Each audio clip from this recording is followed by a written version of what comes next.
Good morning అన్న. ముఖ్యంగా నిన్న ఏదైతే మహా న్యూస్ మీద దాడి జరిగిందో ఒకటి నేను చెప్పదలుచుకున్నా కేటీఆర్ గారికి, అదేవిధంగా కేసీఆర్ గారికి, హరీష్ రావు, మీరు ఇంకా ప్రభుత్వం ఉందనుకుంటున్నారేమో. మీరు ఇదే విధంగా కొనసాగితే కాంగ్రెస్ కార్యకర్తలు ఊరుకోరు. కాంగ్రెస్ ఎప్పటి నుంచి ఉందో తెలుసు, మీకు చరిత్ర ఉంది దానికి. మీరేందంటే ఈ రాజ్యం అంతా మాదే అన్నట్టు బిహేవ్ చేస్తా ఉన్నారు. మీడియా అంటేనే ఫోర్త్ పిల్లర్, డెమోక్రసీకి ఫోర్త్ పిల్లర్. ఇది మీరు గమనించవలసిన అవసరం ఉంది. అరే 1.5 year కాలేదు, ఇక మళ్ళా వచ్చేసినాం మేమే అనే విధంగా ప్రవర్తిస్తా ఉన్నారు. ముఖ్యంగా గమనించాలి. మరి మీడియా కూడా ఎందుకు సైలెంట్ అయిపోయిందో నాకు తెలియట్లేదు.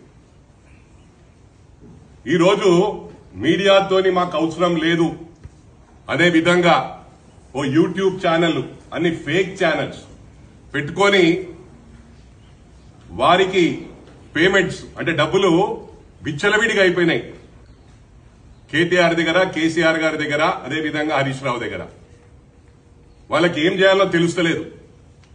యూట్యూబ్ ఛానల్స్ మెయింటైన్ చేసుకుని మాకు మీడియాతో అవసరం లేదనే విధంగా ప్రవర్తిస్తా ఉన్నారు. పవర్కి వచ్చిన ఫస్ట్ ఇయరే మీరు గతంలోకి వెళ్లి చూస్తే మరి రాధాకృష్ణ గారు ఎందుకు సైలెంట్ గా ఉన్నాడో తెలియట్లేదు. ఏబిఎన్ ఆంధ్రజ్యోతి ఫస్ట్ వాళ్ళెంబడి పడ్డాడు. అంటే ప్రభుత్వం రాగానే, స్టేట్ సపరేట్ కాగానే వాళ్ళెంబడి పడ్డాడు.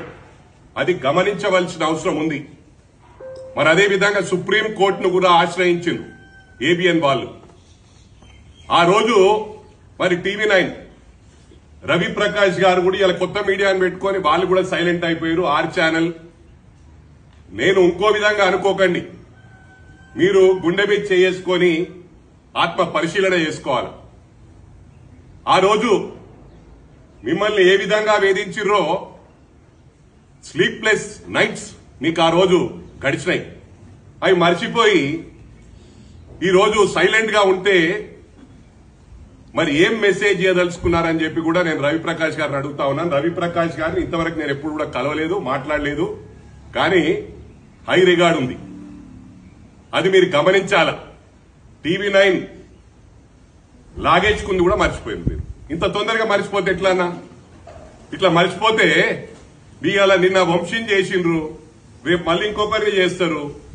మేము అనుకుంటే నమస్తే తెలంగాణ, అదేవిధంగా టీ న్యూస్ నడుస్తుందా? ఛాలెంజ్ విసిరండి, మేము ప్రూవ్ చేయగలుగుతా. 24 hours లో బంద్ చేయగలుగుతాం. మాకు ఆ సత్తా ఉంది. కానీ కాంగ్రెస్ ఎప్పుడు కూడా డెమోక్రసీని గుర్తు చేస్తుంది. ఇవన్నీ కూడా గుర్తు చేసుకోవాల్సిన అవసరం ఉంది. ఈ రోజు కూడా still on today Rahul Gandhi గారు ఎకానమీ ఫ్లైట్ లో ట్రావెల్ చేస్తాడు. మీరు 10 సంవత్సరాలు ఏం చేసిండ్రు? సొంత ఫ్లైట్లు కొనుక్కున్నారు. అరే ప్రజలు మర్చిపోతారు అనుకుంటున్నారా? మీరేమనుకుంటున్నారు అంటే మళ్ళీ వచ్చేస్తారని. ఇక్కడ ఏంటంటే కాంగ్రెస్ లో డెమోక్రసీ ఎక్కువ ఉంటుంది, దాన్ని అన్డ్యూ అడ్వాంటేజ్ మీరు తీసుకుంటారు. That's not right. మీరు ఇదే విధంగా ప్రవర్తిస్తే మీ బొంద మీరు దోవుకుంటున్నట్టే. అదే వేరే వాళ్ళు ఉంటే ఇవాళ భయప్రాంతులై పారిపోతుండే. మీరు ఎట్లా మాట్లాడుతున్నారంటే ఇష్టారాజ్యంగా మాట్లాడుతుండ్రు. మరి అదేవిధంగా మా గౌరవ ముఖ్యమంత్రి గారికి రిక్వెస్ట్ చేస్తా ఉన్నా, అదేవిధంగా ఇంటెలిజెన్స్ చీఫ్ శివధర్ రెడ్డి గారు రిక్వెస్ట్ చేస్తా ఉన్నా. ఎందుకంటే శివధర్ రెడ్డి గారిని ఆ రోజు కేసీఆర్ గారు తీసి పక్కన పెట్టినప్పుడు వారికి కూడా స్లీప్లెస్ నైట్స్. మరి ఈరోజు శివధర్ రెడ్డి గారు కూడా మర్చిపోతున్నారు.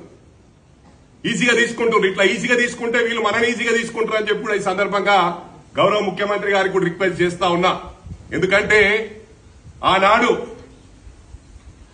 ఈ 4 పిల్లర్స్ అన్న కదా, దాంట్లో ఒకటి జ్యుడిషియరీ వస్తుంది డెమోక్రసీకి, అదేవిధంగా అఫీషియల్స్ ఎగ్జిక్యూటివ్ ఆఫీసర్స్ అధికారులు ఆయన అధికారులను కూడా అన్ని ఇల్లీగల్ పనులు చేయించారు వాళ్ళతోని. దానికి ఎవరోగా సాక్ష్యం నేనే. ఫోన్ ట్యాపింగ్ చేసి ఆనాడు సీఎంఓ నుంచి జనరల్ ఎలక్షన్స్ ముందు నాకు కాల్ రావడం జరిగింది. అరే మైనంపల్లి అన్నా ఎందుకే నువ్వు పార్టీ మారుతున్నావు, మారకన్నా ప్రభుత్వం టీఆర్ఎస్ఏ వస్తుంది, బీఆర్ఎస్ఏ వస్తుంది, మాకన్నీ టోటల్ సమాచారం ఉంది. మీ ఇంట్లో తప్ప ప్రతి ఒక్కరు కూడా నీ ఫ్రెండ్స్ గాని నీ చుట్టాలు గాని నీ చుట్టుపక్కల ఉన్న వాళ్ళందరూ కూడా ఇంక్లూడింగ్ నీ బావమరుదులు కూడా వాళ్ళందరూ కూడా నిన్ను అపోజ్ చేస్తా ఉన్నారు. అంటే ఎట్లా తెలుసు వీళ్ళకు? ఫోన్ ట్యాపింగ్ ద్వారా నా టోటల్ ఇన్ఫర్మేషన్ వాళ్ళ దగ్గర ఉండే. కానీ ఒకటి గమనించాలి, ఆయన ప్రభుత్వం వస్తుంది అనుకోలే కాంగ్రెస్. నేను కసితో బయటికి వచ్చిన అదే కసి ఈ రోజు కూడా ఉన్నదని చెప్పి సందర్భంగా తెలియజేస్తా ఉన్నా. మరి ఏ విధంగా వాళ్ళు డబ్బులున్న వాళ్లకు ఒక విధంగా పార్టీకి సిన్సియర్ గా పనిచేసిన వాళ్ళని పక్కకు పడేసిండు. గతంలో ఎంతో మందిని తెలంగాణ మేం సాధించినామంటారు 1200 కుటుంబాలు ఇలా వాళ్ళ ఉసూరు దాక్తా అని చెప్పి ఈ సందర్భంగా తెలియజేస్తా ఉన్నా. మరి ఆ రోజు మీడియా వాళ్ళు ప్రొటెస్ట్ చేసినప్పుడు మరి ఇక్కడ మీడియా సోదరులు అందరూ ఉన్నారు కూడా గుర్తు చేసుకోవాల్సిన అవసరం ఉంది. కేసీఆర్ గారు 10 అడుగులు పాతాళానికి తొక్కేస్తా మిమ్మల్ని అని చెప్పిండు. వాస్తవమా కాదా? మర్చిపోయినా? గుర్తుందా ఏమన్నా? ఇవన్నీ మర్చిపోయినరు. మరి తీన్మార్ మల్లన్న రఘు, అరే మీరు ఒకటే పని పెట్టుకుంటారు, బీఆర్ఎస్ ను బొందబెట్టే వరకు వెంబడబడతారు అనుకున్నా. మీరు కూడా మర్చిపోయి ప్రవర్తిస్తున్నారు. ఆయన నిద్ర లేకుండా మీకు రఘును మధ్యరాత్రి వచ్చి లిఫ్ట్ చేసుకపోయిండు. మరి రఘన్ ఏం చేస్తుండో ఇలా కాన్ఫిడెంట్ గా మాట్లాడుతుండు వాళ్ళని వీళ్ళని. అరే ఫస్ట్ బీఆర్ఎస్ ను టార్గెట్ చేయన్నా, నువ్వు బీఆర్ఎస్ ను పక్కకు పెట్టి వేరే వాళ్ళని ఎందుకు పడుతున్నావు? ఫస్ట్ వాళ్ళని క్లోజ్ చేస్తే ఇవాళ డెమోక్రసీలో ఉన్నందుకు కారణం నేను ఎందుకు చెప్తా ఉన్నా అంటే, శ్రీధర్ రెడ్డి గారిని మరోసారి రిక్వెస్ట్ చేస్తా ఉన్నా, గౌరవ ముఖ్యమంత్రి గారిని మరోసారి రిక్వెస్ట్ చేస్తా ఉన్నా. టోటల్ డేటా, మనకున్న సమస్యలు చాలా ఉన్నాయి, మీకు ఎన్నో పనులున్నాయి గౌరవ ముఖ్యమంత్రి గారికి. అయినప్పటికీ కూడా చెప్తా ఉన్నా, ఫస్ట్ డేటా తెప్పించుకోండి. అరే గతంలో ఇల్లీగల్ పనులు చేసి ప్రభుత్వానికి సహకరించిన వాళ్లను మళ్లీ మంచి పదవులలో పెట్టిండ్రు. ఉదాహరణకు నేనే, నా దగ్గర పోలీస్ వెహికల్స్ లో డబ్బులు పంచింది. ఇంత గతంలో ఎప్పుడన్నా ఉండనా? గతంలో ఎక్కువలేకపోయింది. మంత్రి ఉంటే ఫోన్ చేసి హెచ్పీకో డీజీపీకో అది మన వెహికల్ అన్నా ఇన్స్పెక్టర్ అని ఆఫ్ ద రికార్డు చెప్పేవాళ్ళు. ఇవాళ అట్లానా? పోలీస్ వెహికల్స్ నే డబ్బులు సరఫరా చేసిండ్రు. మెదక్ గాని చుట్టుపక్కల, అంటే నా గురించి చెప్తున్నా, మెదక్ మల్కాజ్గిరి గురించి పోలీస్ కమిషనర్లు డీసీపీలు సపోర్ట్ చేసిరు. వాళ్ళకి తీసుకుపోయి మళ్ళా మంచి మంచి పదవులు. అంటే మీరు కావాలని చేసినట్టలే డేటా తీసుకోండి. డేటా తీసుకొని గతంలో లూప్ లైన్ లో ఉన్న వాళ్ళకి ఇవ్వండి. మళ్ళీ వాళ్ళే ఎంజాయ్ చేస్తున్నారు పదవులు. మళ్ళీ వాళ్ళే మీరు ఏ విధంగా వాళ్ళని ట్రస్ట్ చేస్తున్నారో, మరి శ్రీధర్ రెడ్డి గారు ఆ రోజు మీకు ఏ విధంగా మీకు గోసపోసుకున్నారో కేసీఆర్ మీరు మర్చిపోయినరు. ఒక్కసారి మళ్ళీ రివ్యూ చేసుకోండి. ఎందుకంటే నేను ఎప్పుడు కూడా చెప్తా, నా స్నేహితులకు కూడా పవర్కి వచ్చినప్పుడు బెల్లం చుట్టూ ఈగలన్నీ ఉంటాయి. మీరు ఫస్ట్ మీరు బ్యాడ్ టైంలో మీతో ఎవరున్నారో అది మీరు తీసుకోండి. డేటా తీసుకొని, కొంతమంది ఏంటంటే పవర్ లో ఉన్నాడు, నన్ను ఈరోజు పట్టించుకుంటాడో పట్టించుకోవడం రావడం బంద్ చేస్తా ఉంటారు. అలాంటి వాళ్ళని మళ్ళీ పిలుచుకోమని చెప్తా.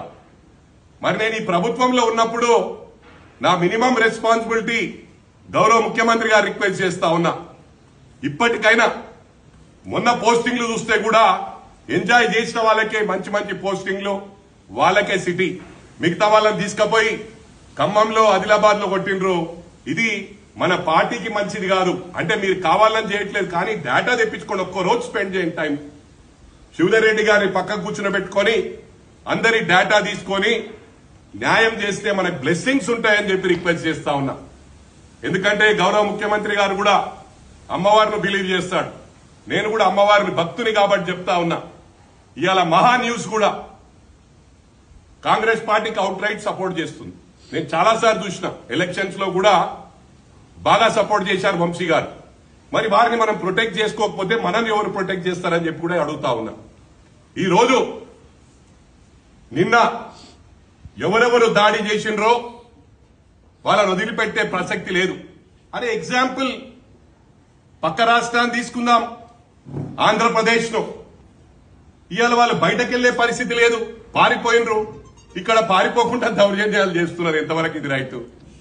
నిన్న ఎవరైతే దాడి చేసిండ్రో సివి ఆనంద్ గారికి రిక్వెస్ట్ చేస్తా ఉన్నా. నిన్న నేను కాల్ కూడా చేశాను సివి ఆనంద్ గారికి. This matter is very serious, you have to take initiative అంటే తప్పకుండా ఇనిషియేటివ్ తీసుకుంటానన్నాడు. వాళ్ళందరి కూడా సస్పెక్ట్ షీట్స్ ఓపెన్ చేయాలి. రేపు ఫ్యూచర్ లో ఏ మీడియా పైన దాడి చేయాలన్నా బయటకెళ్లే పరిస్థితి ఉండొద్దు. వీళ్ళు ఆ రోజు వాడుకున్నారు అందరినీ. మళ్లీ ప్రోగ్రాం పెట్టిరు మీకు ఇప్పిస్తామని. అంటే మాకు చేతగాకనా, మా క్యాడర్ లేకనా? నీళ్లు తాగిపిస్తాం, నిద్రలు పోనీయం. రేపు కేసీఆర్ కి చెప్తున్నా, కేటీఆర్ కి చెప్తున్నా, హరీష్ రావుకి చెప్తున్నా, మీకు కూడా స్లీప్లెస్ నైట్స్ ఉంటాయి. నిన్నేదైతే జరిగిందో దాన్ని పోలీస్ ఇన్వెస్టిగేట్ చేస్తా ఉన్నారు. ఇది చాలా సీరియస్ ఉంటది. మీరు దోసుకున్నంత దోసుకున్నారు. ఇవాళ ఏదో మేము ఘనకార్యం పడగొట్టామంటున్నారు. ఇవాళ డెమోక్రటిక్ వేలో పోతుంది కాంగ్రెస్ పార్టీ. అది గమనించండి. ఇవాళ ఇంతమంది మాట్లాడుతున్నారు, మీరు ఈ విధంగా రెచ్చిపోతున్నారు, అవులగాడంటున్నారు సీఎం గారిని, ఇష్టం ఉన్నట్టు మాట్లాడుతున్నారు. ఇవాళ మీరు ఇంత మధ్య తిరుగుతుండ్రంటే మాది క్రమశిక్షణకు మారు పేరు కాంగ్రెస్ అని చెప్పి ఈ సందర్భంగా తెలియజేస్తా ఉన్నా. మరొకసారి మీకు నేను హెచ్చరిస్తా ఉన్నా. ఇంకొకసారి అయితే గౌరవ ముఖ్యమంత్రి గారు కాంగ్రెస్ పార్టీ చెప్పినా ఇదే పరిస్థితి ఉండదు. మా క్యాడర్ ఇళ్లలో గుసాయించి కొడతామని చెప్పి కూడా ఈ సందర్భంగా తెలియజేస్తా ఉన్నా. ఇది అందరికి కూడా నిన్న ఎవరెవరైతే పోయినరో ఆ దాడికి నేను కొంతమందిని ఐడెంటిఫై చేస్తా. నా దగ్గర మొత్తం డేటా ఉంది బిడ్డ. మీరు ఇళ్లలో నిద్ర పోరు, ఇదే విధంగా ప్రవర్తిస్తే ఇవాళ దీనికి కౌంటర్ ఇంద్రా బిడ్డ, మీ సంగతి చూపిస్తా. రేపు మీ ఇంటికాడికి రాకపోతే నా పేరు మైనంపల్లి హనుమంతరావు కాదు. నేను లీగల్ గా పోలీసుని యాక్షన్ తీసుకోమంటున్నాను, నేమి చేయమంటలే. నేను తప్పు చేసినప్పుడు నేనే ఒప్పుకుంటా, కానీ చెప్పి తప్పు చేస్తా అని చెప్పి కూడా ఈ సందర్భంగా తెలియజేస్తా ఉన్నా. చెప్పండి. ఫోన్ ట్యాపింగ్ లో ప్రముఖ హీరోయిన్ల ట్యాపింగ్ చేశారని చెప్పి అది మీ అందరికి తెలుసన్నా. ఇవాళ ఒకటి ఏంటంటే సిస్టమ్, ఇప్పుడు ప్రభాకర్ గౌడే ఉన్నాడు, ఏలెత్తి చూపిస్తాడు, అరే ఈమె జీవితం పాడు చేసిండు, ఈమెకు నష్టం జరిగింది అంటే నష్టం చేసినోడు మంచిగానే ఉన్నాడు, ఏళ్ళు చూపిస్తే వాడు తప్పు. ఓ ఇట్లా అన్నాడు అట్లా అన్నాడు అని 100% ట్యాపింగ్ చేసిండు. నేనే దానికి ఎవిడెన్స్. టోటల్ ఒక రోజు ఒకరిని పార్టీలో తీసుకోవాలని అడిగిన, వాళ్ళు ఇంపార్టెంట్ చాలా అని. నేను అంటే మంచుకున్నప్పుడు కూడా వాళ్ళకి అలవాటు. అంటే ఇది ఓన్లీ ఎలక్షన్స్ ముందు మైనంపల్లి వెళ్ళిపోతాడని చేయడం కాదు. అది వెళ్ళిపోవడం అంటే వాళ్ళ ఇన్ఫర్మేషన్ కు వాళ్ళ ముందు జాగ్రత్తలు. కానీ ఓ కుటుంబాల ఒక ఫ్యామిలీ ప్రైవేట్ టాక్స్ కూడా వినడం ఎంతవరకు రైట్? ఇది దీనికి కొంతమంది ప్రూవ్ అయిందా అంటే ప్రూవ్ ఎందుకైతుంది? ప్రూవ్ అయ్యే వారికి 10 ఏళ్ళు అవుతుంది. అందుకే మన చేతిలో గాజులు పెట్టుకొని కూర్చోవాలన్నా? ఇది మంచి పద్ధతి కాదు. ఇవాళ ఒక సిస్టమ్ ఏముందంటే వీళ్ళిద్దరు పొరపాటు చేస్తుంటే వాళ్ళకి సిగ్గుండదు, మనం ఏళ్ళు పెట్టి చూపిస్తే వాళ్ళకి బాధ. మళ్ళీ ఇట్లా అన్నారు, హ్యూమన్ రైట్స్ అంటారు, ఇది అంటారు. నేను అనేది ఏంటంటే డెమోక్రసీలో ఉన్నప్పుడు definitely everybody got right to talk. చెప్పడానికి తప్పకుండా ఉంటది. దాని ఎక్స్ప్లెనేషన్ అడుగు, దే ప్రూవ్ ఇట్. అంతేగాని ప్రతిదానికి ఇది 100% చేసిండ్రు చేయండి ఎందుకంటారండి? చేయండి వస్తా అలిగేషన్స్ ఏదైనా ఉంటేనే కదా దాన్ని వస్తుంది. కొంచెం ఉంటే దాన్ని ఎక్కువ, అరే 1% ఉంటే 10% అవుతుండొచ్చు, 10% 100% అవుతుండొచ్చు. 100% అంటే ఇవాళ రేపు పెట్టుకుని సిస్టమ్ అంటే దొరికినోడు దొంగ, దొరకనోడు దొర. ఎన్ని జరుగుతలే వెనకాల చాలా జరుగుతున్నాయి. అవన్నీ ఎవరు చూస్తుండ్రు? ఒకటి ఏంటంటే డెమోక్రసీలు ఉన్నాం కాబట్టి phone tapping is totally illegal. That's not right. Private life లో ఇలా చాలా మంది ఏం చేస్తున్నారంటే ఇట్లా వస్తారు, నేను ఏదో మాట్లాడుతుంటే రికార్డ్ చేస్తారు. బ్యాడ్ హ్యాబిట్ అది నేను చేసే వాళ్ళకి కూడా చెప్తున్నా. అది మంచిది కాదు. రేపు ఫ్యూచర్ లో ఇట్స్ గోయింగ్ టు డ్యామేజ్. అది రేపు నీ బొంద నిన్నే దొవుతుంది, నీ బొంద నువ్వు దొవుకున్నట్టు. అది మంచి పద్ధతి కాదు.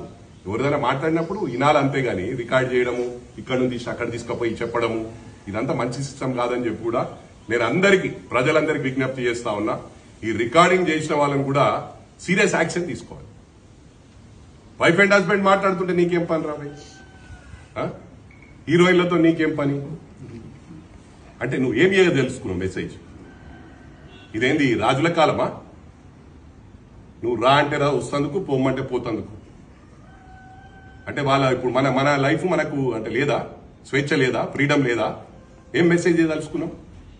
నేను ఒకటే చెప్తున్నా, మళ్ళోసారి గౌరవ ముఖ్యమంత్రి గారిని అదేవిధంగా శివధర్ రెడ్డి గారిని మరొకసారి రివ్యూ చేసి ఎవరైతే గతంలో వాళ్ళు చెప్పిన పనులు ఇల్లీగల్ గా ఎంతో మందిని అరెస్ట్ చేసినో మళ్ళీ వాళ్ళకి మంచి పోస్టింగ్స్ ఉన్నాయి, దయచేసి వాళ్ళని విత్డ్రా చేయాలి. ఒక్కొక్కరు ఎంజాయ్ చేసినారు అప్పుడు 5 ఏళ్ళు 6 ఏళ్ళు 7 ఏళ్ళు 8 ఏళ్ళు, మళ్ళీ వాళ్ళకే పదవులు, మళ్ళీ వాళ్ళకే పోస్టింగ్స్. అంటే మీకు కావాలని ఉండకుండొచ్చు, కానీ మీరు చెయ్యాలా? చేయకపోతే ఎట్లా? ఎవరు నమ్మరు. మనం ఇలా కాంగ్రెస్ అనేది మంచి మెసేజ్ ఎప్పటి నుంచో ఉన్నారు. ఇప్పుడు రాహుల్ గాంధీ గారు ప్రైమ్ మినిస్టర్ కావాలంటే ఎప్పుడు అవుతుండే? పివి నరసింహారావు గారు ఎందుకు అవుతుండే? అదేవిధంగా మన్మోహన్ సింగ్ గారు ఎందుకు అవుతుండే?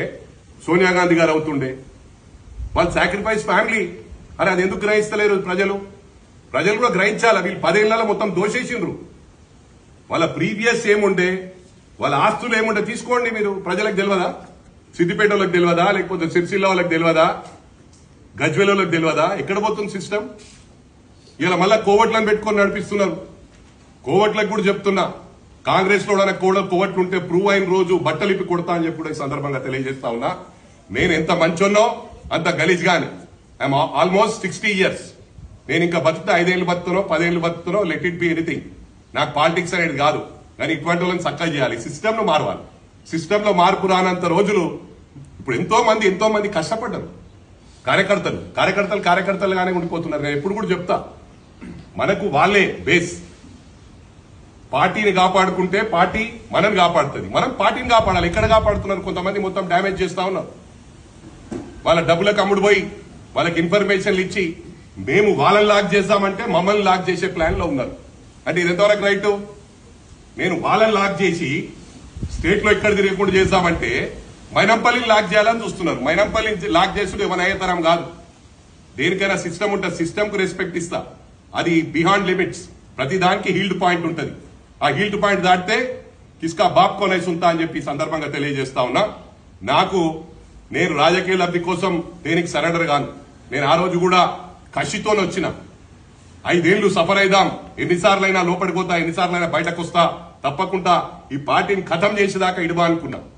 కానీ దేవుడు నా సైడ్ ఉన్నాడు.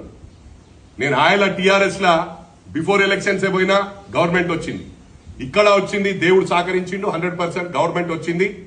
ఈ క్రెడిబిలిటీ అందరికి వస్తుంది. ఆ రోజు బిఫోర్ ఎలక్షన్స్ ఎవరైతే పార్టీ మారినరో మంచి పిల్లర్స్ ఇప్పుడున్నారు. తుమ్మల నాగేశ్వరరావు గారు, పొంగులేటి గారు, జూపల్లి గారు, వీళ్ళందరూ డెఫినెట్లీ, రాజగోపాల్ రెడ్డి గారు, మంచి ఫిగర్స్ ఉన్నారు. కాంగ్రెస్ లో పటిష్టమైన క్యాడర్ ఉంది. చాలా చక్కటి క్యాడర్ ఉంది. ఈ క్యాడర్ ను పాడు చేయొద్దని కొందరికి నేను విజ్ఞప్తి చేస్తా ఉన్నా. ఇది చేస్తే రేపు వాళ్ళు వచ్చిర్రంటే మీరు అనుకుంటున్నారు మళ్ళా మాకు మంచిగుంటుందని. ఉండదు. తొక్కి పడేస్తారు. గేట్ లోపలికే ఓరాయాల. ఇలా గేట్ లోపల బోనాలు కూడా మళ్ళీ ఏదో కొంతమంది ఏమో మా కులం పార్టీ అనుకుంటారు. కులం గిలం ఏముండదు. కులమోడు కులం అనేది ఒప్పుతాడు. ఇది గ్రహించాలా. మనం అందరం కలిసిమెలిసిగా కులాలు లేకుండా మతాలు లేకుండా ఉన్నప్పుడే సిస్టమ్ లో మార్పు వస్తుంది. ఆయన కులాల వారిగా విడగొట్టిండు, మతాల వారిగా విడగొట్టిండు, రాష్ట్రాల వారిగా విడగొట్టిండు. ఇక్కడన్నా పోలీస్ స్టాప్ వేయాలి బీరాజ్కి అని చెప్పి కూడా ఈ సందర్భంగా మీడియా ద్వారా ప్రజలందరికీ కూడా విజ్ఞప్తి చేస్తా ఉన్నా. ఇలాంటి వాళ్ళను ఎంటర్టైన్ చేయొద్దని చెప్పి కూడా ప్రజలందరికీ కూడా నేను మరోసారి విజ్ఞప్తి చేస్తా ఉన్నా. Thank you very much. జై తెలంగాణ, జై కాంగ్రెస్. ఏమన్నా పోతా, నేను వెళ్తా. ఇంకా మా వాళ్ళు పోయినరు, మా క్యాడర్ పోయినరు, మా కార్యకర్తలు పోయినరు కొంతమంది. అంటే నా ఇంపార్టెంట్ ఏమంటారు అంటే చాలా వరకు ఏంటంటే డేటా మొత్తం కాలబెట్టేసారు వాళ్ళు. మా వైఫ్ చేసిరు ట్యాపింగ్, నా గన్మెన్లను చేసిరు ట్యాపింగ్. నా గన్మెన్లను తీసుకపోయి నేను ఇది కూడా నేను విజ్ఞప్తి చేస్తా ఉన్నా. నా గన్మెన్లను తీసుకపోయి బిఫోర్ ఎలక్షన్ తీసుకపోయి జైల్ డ్యూటీ అంటే పనిష్మెంట్ డ్యూటీ వేసింది. నేను శివధర్ రెడ్డి గారికి గౌరవ ముఖ్యమంత్రి గారికి కూడా చెప్పిన, కానీ ఇంతవరకు వాళ్ళు అట్నే ఉన్నారు. ఇవన్నీ కూడా కన్సిడర్ చేయవలసిన అవసరం ఉంది. గతంలో ఎంతో మంది సిఐలు, ఏసీపీలు, అదేవిధంగా జిహెచ్ఎంసీ అధికారులను కూడా తీసుకపోయి ఎక్కడెక్కడ కొట్టిండ్రు. కొంతమంది మల్టీ జోన్ లో కొట్టిండ్రు నాయంబడి ఉన్నారని. అంటే నేను ఎగ్జాంపుల్ చెప్తున్నా.